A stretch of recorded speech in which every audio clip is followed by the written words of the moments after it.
अध्याय 3 के अंतर्गत प्रतिस्थापन विधि समझाते हैं। मैं ब्रजमन मजोका बीएम मजोका एकेडमी की तरफ से आज हम आपको अध्याय 3 समझाते हैं। अध्याय 3 के अंतर्गत पेपर में प्रतिस्थापन विधि और विलोपन विधि पूछी जाती है, जो कि 4 नंबर में आती है। तो हम आपको प्रथम विधि जो है प्रतिस्थापन विधि वो हम आपको समझाते हैं। तो प्रतिस्थापन विधि को कैसे करेंगे, जैसे सवाल है x प्लस वाई बराबर 14, x माइनस वाई बराबर 4। इसको नाम दे देंगे अपन समीकरण 1 और इसको नाम दे देंगे अपन समीकरण 2। अब अपनी स्वेच्छानुसार अपनी इच्छानुसार दोनों समीकरणों में से किसी भी समीकरण को अपन पहले हल कर सकते हैं। चाहे अपन दूसरा समीकरण हल कर लें, चाहे समीकरण 1 हल कर लें। कोई सा भी समीकरण हल करेंगे अपन को दो चर राशि है x और y, या तो अपन x का मान निकालेंगे या तो y का मान निकालेंगे। तो अपनी इच्छा अनुसार कोई सा भी समीकरण अपन पहले हल कर सकते हैं। तो जैसे मैंने यहाँ पर समीकरण 1 लिया है।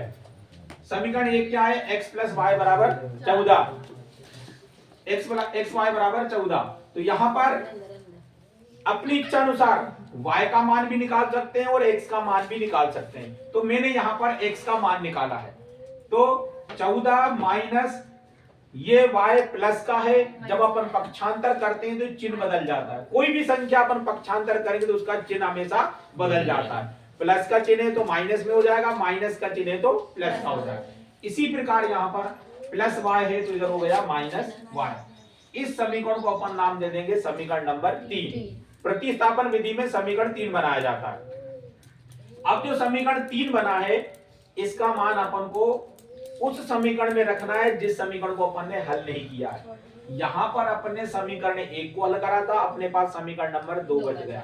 तो समीकरण 3 का मान अपन समीकरण 2 में रख देंगे। तो जिस समीकरण में मान रखा जाता पहले उस समीकरण को अपन उतार लेते हैं। क्या हो जाएगा, x माइनस वाई बराबर 4। समीकरण 3 बना 1 के माध्यम से। अब समीकरण 3 का मान अपन रख देंगे समीकरण 2 में। समीकरण 2 क्या है, x माइनस वाई बराबर 4। अब यहां पर x का मान अपने पास कितना है, 14 माइनस वाई।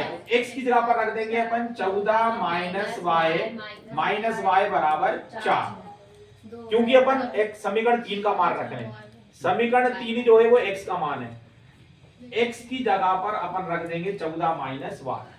अब यहां पर माइनस वाई और माइनस वाई, ये हो जाएगा माइनस 2y बराबर 4। ये संख्या प्लस की है 14, उस साइड जाएगी तो माइनस 14। पक्षांतर करते चिन्ह चेंज करते। माइनस 2y बराबर 14 में से 4 घटा दो तो माइनस के 10। माइनस के 10 क्यों बच रहे हैं, क्योंकि बड़ी संख्या माइनस की है। तो माइनस के 14 में से अपन 4 घटा रहे हैं, इसलिए चिन्ह भी माइनस का आएगा। अब y बराबर, जब दोनों साइड माइनस चिन्ह होते हैं तो वो प्लस चिन्ह हो जाता है। तो 10/2, यहां भी माइनस था यहां भी माइनस था तो प्लस हो गया। 2 से डिवाइड करो, 2 पंजे 10। तो y का मान निकल आया 5। अब अपन को x का मान भी ज्ञात करना है, ओरिजिनल वाला। अभी अपन ने डुप्लीकेट मान ज्ञात करा था समीकरण बनाने के लिए। अब अपन को ओरिजिनल मान ज्ञात करना है x का। तो y का मान समीकरण, अब अपनी इच्छा अनुसार y का मान किसी में रख दो, समीकरण 1 में रख दो, समीकरण 2 में रख दो, समीकरण 3 में रख दो। अपनी इच्छा अनुसार किसी भी समीकरण में मान रख देते हैं। परंतु अपन प्रयास ये करें कि जो सरल समीकरण हो उसी में अपन मान रखें, आसानी से आंसर आ जाएगा। तो इन तीनों में से जो सरल समीकरण है वो है समीकरण नंबर 3। तो अपन इसी में ही मान रख देते हैं। y का मान समीकरण 3 में रखने पर समीकरण 3 क्या है, x बराबर 14 माइनस वाई। तो x बराबर 14 माइनस y का मान कितना है, 5। 14 में से 5 के कितने बचेंगे, 9। ये x का मान निकला। फिर अपन को क्या लिखना है, अतः वाली स्टेप लिखना है। अतः x बराबर 9 और y बराबर 5। ये अपना आंसर आ गया, x का मान 9 और y का मान 5। परंतु अपन को पता कैसे चलेगी ये आंसर सही है। अपने प्रतिस्थापन विधि के माध्यम से x का y भी मान ज्ञात कर लिया और y का मान भी ज्ञात कर लिया। परंतु पेपर में उत्तर माला तो रहेगी नहीं। तो अपन कैसे पता करेंगे कि अपन ने जो आंसर हल किया है वो अपना सही है या गलत है? तो उसको अपन जांच कैसे करेंगे? बहुत आसान तरीका है। x का मान 9 निकला है और y का मान 5 निकला। तो अपन सबसे पहला समीकरण देखिए, लिखा है x + y = 14।